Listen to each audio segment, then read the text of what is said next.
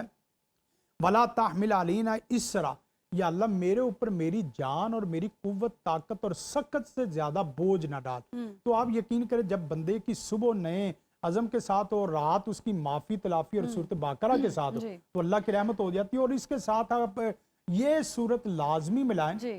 خصوصاً صورت فاتحہ یہ اسے تو کہا ہی صورت شفا کیا ہے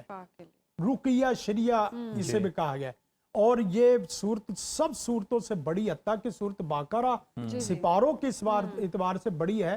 لیکن صورت فاتحہ اپنے مضمون اور اپنی توحید کے اعتبار سے سب سے بڑی ہے اور ساتھ صورت اخلاص صورت اخلاص اور فاتحہ اس لیے بتا رہا ہوں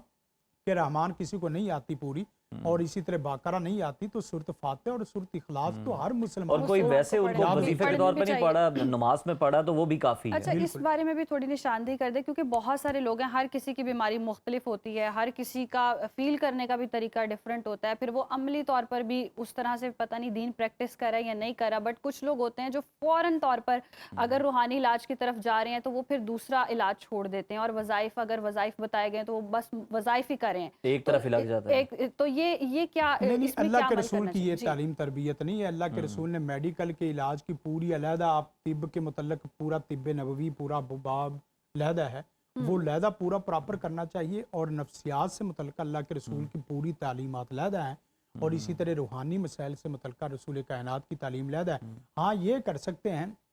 کہ آپ طبی علاج بھی کرتے ہیں لیکن طبی علاج کے جو روحانی طریقے ہیں اس کے مطلب مثلا یہ ہے کہ آپ 2 رکعت نماز پڑھ کے آپ ہاسپٹل کی طرف نکلیں کلینک کی طرف نکلیں دعا کر کے نکلیں اسی طرح جو دعائیں آپ نے استعمال کرنی ہے پہلے آپ دعا پڑھ لیں اور اسی طرح بعد میں دعائیں کر لیں تو بسا اوقات پتہ ہے کیا ہوتا ہے 2 رکعت نماز پڑھ کے آپ کلینک ڈاکٹر کے پاس یا ہاسپٹل میں جائیں گے میڈیکل کا علاج کروانے ہو سکتا ہے کہ بڑا ڈاکٹر جو آپ کا اچھا ڈاکٹر اور آپ کے مرض کا سرجن اصل حقیقی تھا وہ اب اس کی برکت سے وہ فارغ بھی ہے اور ذہنی طور پہ مطمئن بھی ہے اور اگر یہ کام نہیں کیا ہو سکتا ہے کہ وہ فارغ بھی نہیں ہے اور آپ کو ایسا للہ سا ڈاکٹر میں لفظ آپ کو بتا ایسا یعنی یہ مسائل ہوتے ہیں جو آپ کے مرض کا ماہر ہی نہیں ہے ہاسپٹل والے ٹکر جائیں بالکل یہ ایسا وہ نیم حکیم خطرہ جان والی بات نا تو ایسا ڈاکٹر مل جاتا ہے اور وہ چیزیں آپ کی یہ دعا نہ کرنے کی وجہ سے اللہ کے حضور نہ جھکنے کی وجہ سے تو آپ دونوں کام کریں اور ہم یہ دیکھتے ہیں قاری صاحب بڑا اہم نقطہ آپ نے اٹھایا کہ دیکھیں روحانی علاج بھی چلتا رہنا چاہیے طبی بھی ہم نے دیکھا پی آئی سی میں بھی جو ہے ہم دیکھتے ہیں کہ کس طرح سے جو تلاوت ہے وہ سنوائی جاتی ہے مریضوں کو اور بھی اسپتالوں میں یہ پریکٹس ہے تو یہ دونوں چیزیں ایک ساتھ چلنی چاہیے یہ نہیں ہونا چاہیے کہ جناب آپ اگر روحانی علاج کر رہے ہیں کوئی وظائف کر رہے ہیں تو آپ طبی علاج کروانا چھوڑ دیں کہ جی نہیں یہ تو کروانا ہی نہیں ہے بہت شکریہ قاری صاحب آپ کے وقت کا